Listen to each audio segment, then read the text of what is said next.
Existence. The word that often sounds as if something dark, philosophical, and slightly uncomfortable is about to begin, and this suspicion is justified. Existence is always uncomfortable. It appears exactly where the instructions end. In the simplest sense, existence is the fact of my being, experienced from within.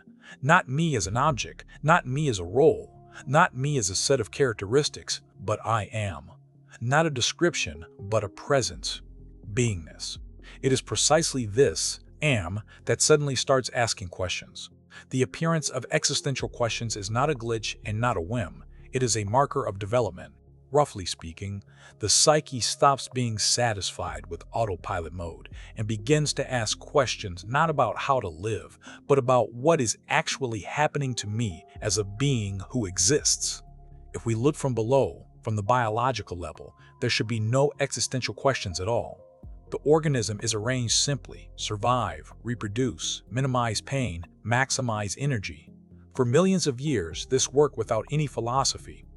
But in humans, a strange upgrade glitch occurred.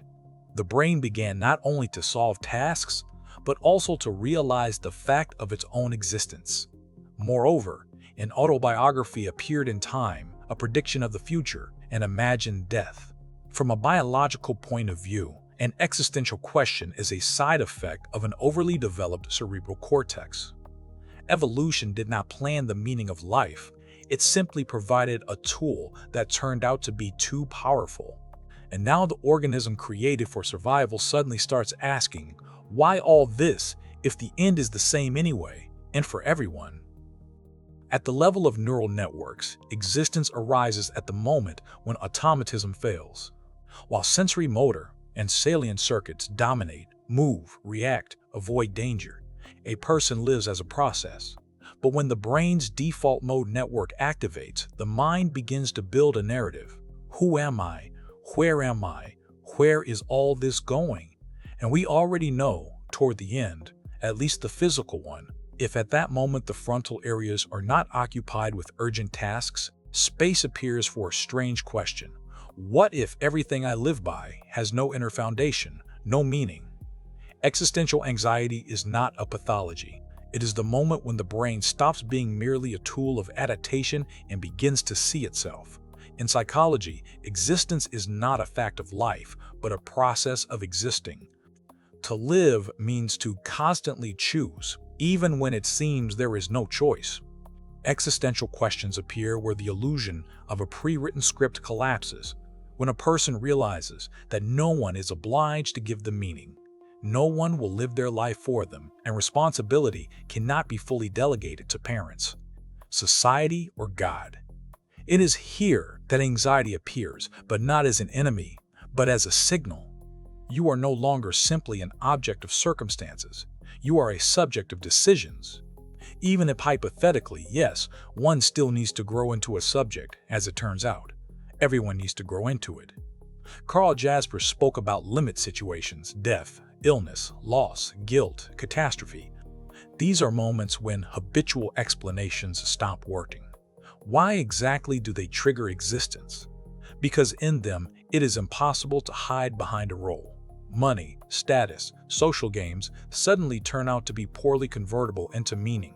Facing death, a person for the first time encounters not the thought of the end, but the question, was there anything alive here at all?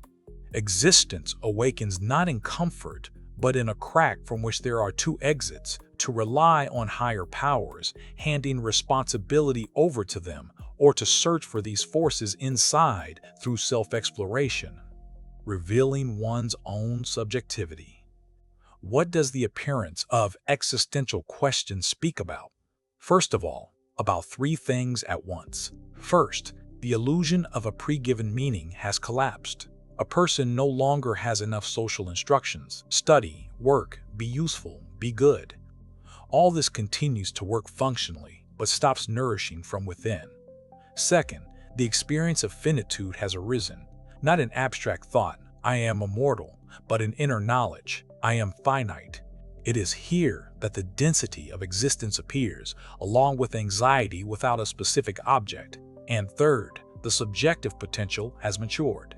Existential questions do not arise in those who are completely dissolved in their role. They appear when there is someone inside who is capable of observing life rather than just participating in it. What kinds of existential questions are there? They can be conditionally divided not by formulation, but by depth. At the surface level, these are questions of personality. What is the meaning of my life? Am I doing the right thing? Did I live these years correctly? A bit deeper, questions of identity. Who am I without my roles? If I remove my achievements and failures, what remains? Where am I when I am not thinking about myself? And the most radical level, questions of being. What does it mean to be? Why is there something rather than nothing? Who is aware of this question? It is important. The deeper the question, the fewer words can answer it, and the stronger it presses on the personality. Does everyone cope with existential questions? Briefly, no, and that is normal. Existential questions are uncomfortable precisely because the personality is not designed to solve them. It was created for adaptation, survival, and social play. That is why the common strategy is not an answer, but avoidance of tension. Some escape into hyperactivity, some into cynicism, some into anxiety or depression, some into ready-made systems of meaning. And here, a fork appears. The first path, answers from outside. Reliance, as I have already said, on higher powers, external authorities, rigid systems of explanation. In mature religious traditions, this can work as a container. A person is given language, ritual, meaning, moral support. Existential anxiety is softened because responsibility is partially transferred upward. But there is a subtle point. If this path is chosen out of fear rather than inner maturity, it often ends in infantilization. I do not answer. They decide it for me. Meaning exists, but it is not mine. Questions are dangerous, doubts are sin.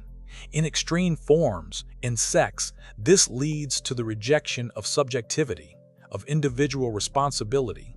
Existential tension is removed at the cost of one's own autonomy. The second path, search inside. Esoteric, spiritual, meditative schools offer a different vector. The source of meaning is not outside, but in the experience of the very fact of being. This path is more honest, but also more dangerous, because there is no one here to shift responsibility onto. A person remains one-on-one with emptiness, with silence, and with their own mind. If there is no methodological clarity and maturity, the search easily turns into chasing special states, into endless collecting of concepts instead of living them. Narcissistic spiritual growth. With successful development, this path leads not to answers, but to a shift in identity, to self-identification. A person stops looking for meaning as an object and begins to see how it arises from presence.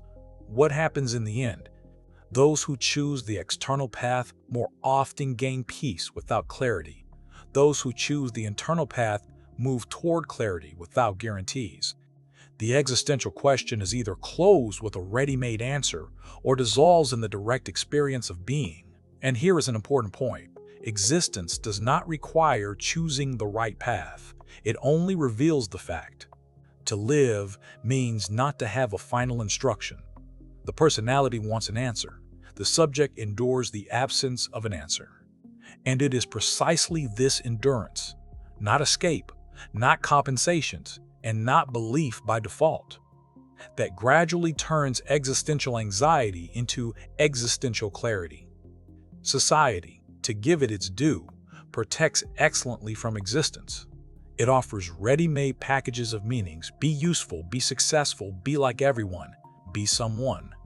Social roles are anesthesia from the question, who am I really? And it works. Most people sincerely do not suspect the existence of existential problems because their life is densely filled with tasks of survival, status, and belonging. Existential questions appear where a person falls out of a dense social script, sometimes voluntarily, more often not. The reasons can be different. For example, a failure in socialization. Somewhere there was a glitch on the conveyor belt while forming me as a personality. It is also for this reason that so-called marginal communities appear, which seek not fully assembled or incorrectly calibrated personalities. If we briefly touch on the philosophical view, enough has been written about existence. We can say that it overturned the old logic. Not, there is a human, therefore there is meaning, but the opposite, there is existence, and only then an attempt to give it form. Jean-Paul Sartre declared it harshly: man is condemned to freedom because the absence of a pre-given meaning is not emptiness, but responsibility. Or freedom is conscious necessity, said Benedict Spinoza. Someone would clarify, meaning is conscious necessity. Here, existence is not a problem, but the condition of authenticity. While a person lives according to someone else's templates, he functions. When he begins to live from his own presence, he exists. In many spiritual traditions, existence is connected not with thought, but with the soul as a way of direct experiencing of being. Not to analyze life, but to be in it. Here, the existential question sounds differently. Who am I before all roles, names, and stories? It is interesting that religion and existentialism converge in one thing. Truth is not known by reason alone. It is experienced, and often in silence, solitude, in humility before the fact of being. Existence does not depend on intellect, education, or culture. It depends on the degree of encounter with reality without filters. Some go through life without removing their protective glasses. Others find themselves in a moment where the glasses melt. An existential question cannot be learned or forced. It can only be lived.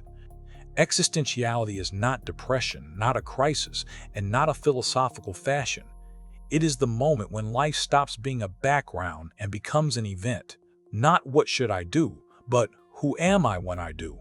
Existence is the point where a person stops being a function and for the first time becomes presence.